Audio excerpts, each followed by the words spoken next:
ప్రియమైన సహోదరి సహోదరుడా, ప్రభువైన యేసుక్రీస్తు వారి నామం పేరిట మీ అందరికీ శుభవందనాలు. మరి యొక్క శ్రేష్టమైన దినమును ప్రభు మనకు అనుగ్రహించినందుకై ఆయనకు మహిమ కలుగునుగాక. ఈ ఉదయకాలము పరిశుద్ధ గ్రంథంలో నుంచి యెషయా గ్రంథము 55వ అధ్యాయము 9వ వచనాన్ని ధ్యానాంశముగా తీసుకుందాం. ఆకాశములు భూమికి పైన ఎంత ఎత్తుగా ఉన్నవో, మీ మార్గముల కంటే నా మార్గములు, మీ తలంపుల కంటే నా తలంపులు అంత ఎత్తుగా ఉన్నవి. చూడండి, దేవుని వాక్యము సెలవిస్తుంది. ప్రియ సహోదరి సహోదరుడా, ప్రతి మనుషుని యొక్క విషయంలో, ప్రతి ఆత్మీయుని యొక్క విషయంలో, ఆత్మ సంబంధమైన ప్రతి బిడ్డ యొక్క జీవితంలో దేవుని ఉద్దేశములు, దేవుని తలంపులు వేరుగా ఉన్నాయి. ఆయన తలంపులు, ఆయన ఉద్దేశములు మానవుని యొక్క ఉద్దేశములు వంటివి కావు. మానవుని తలంపులు వంటి తలంపులు కావు. ఇక్కడ వాక్యం సెలవిస్తున్నాడు, మీ తలంపులు నా తలంపులు వంటివి కావు. మీ ఉద్దేశములు మా ఉద్దేశములు వంటివి కావు. మీ త్రోవలు నా త్రోవల వంటివి కావు అంటున్నాడు. అవును కదా. దేవుని వాక్యంలో మనం చూస్తే ఎందరో ఆత్మ సంబంధమైన భక్తుల యొక్క జీవితాల్లో వారు తలంచినట్లుగా దేవుని ఉద్దేశములు లేవు.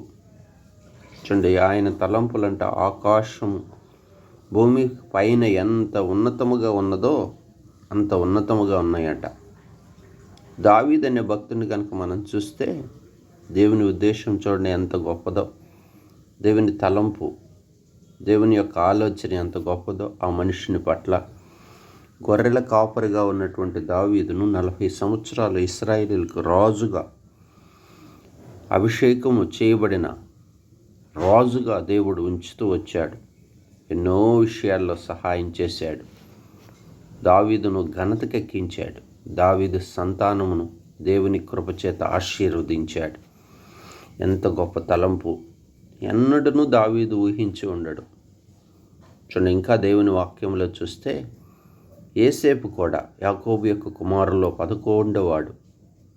అతను కూడా మరి ఎక్కడో కడమవాడుగా ఉన్నప్పటికీ దేవుడు చూడండి యోసేపుకు ఎన్నో ఇరుకులు, కష్టాలు, అన్నదమ్ముల నుంచి ఎంత శోధన అయినప్పటికీ తన జీవితంలో మరి ఐగుప్తుకు అమ్మబడిన స్థితి, దేవుని ఉద్దేశం చూడండి.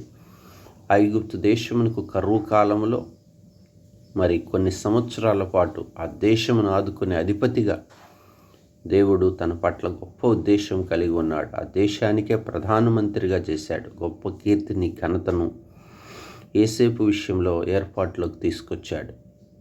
యోసేపు ఎన్నడూ ఊహించుండడు ఇలాంటి జీవితం కలిగి ఉంటామని. నిజంగా మరి పేతురు అనే వ్యక్తిని మనం బైబిల్లో చూడొచ్చు. వలలు వేసుకొని చేపలు పట్టుకునేవాడు. చూడండి, పేతురు విషయంలో దేవుని యొక్క తలంపు ఎంత గొప్పదో చూడండి.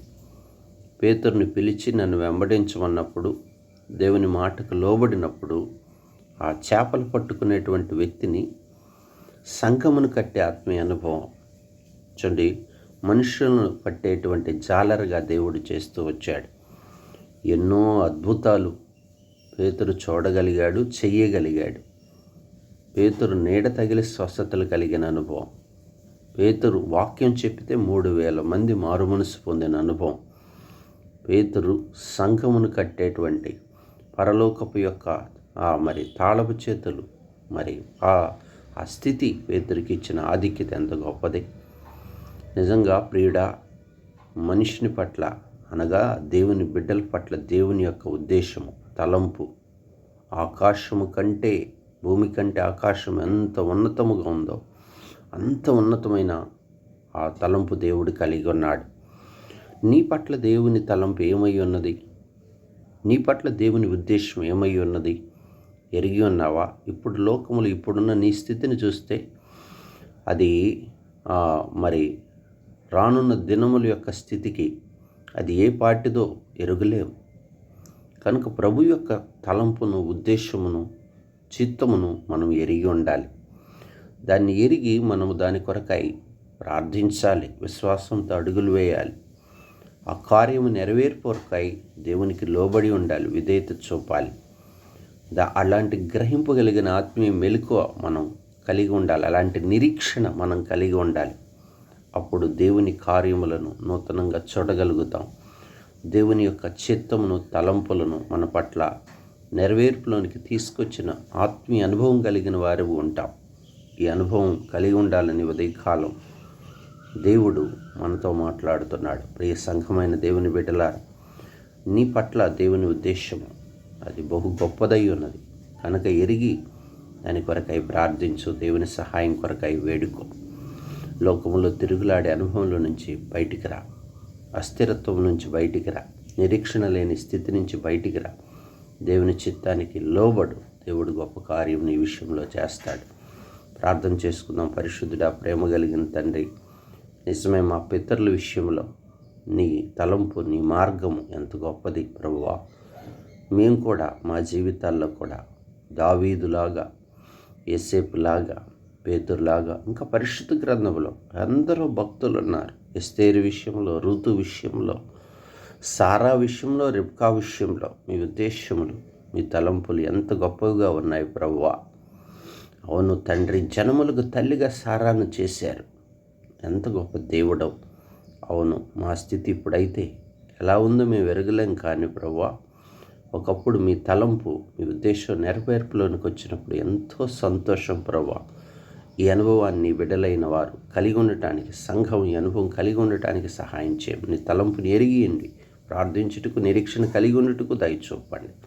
సంఘంలో ప్రతి బిడ్డను జ్ఞాపకం చేసుకోండి దేవా. ఈ దినమంతా మీ కృపలో బలపరుస్తారమని సహాయం చేయమని యేసు నామమున ప్రార్థించి వేడుకుంటున్నాను తండ్రి. ఆమేన్.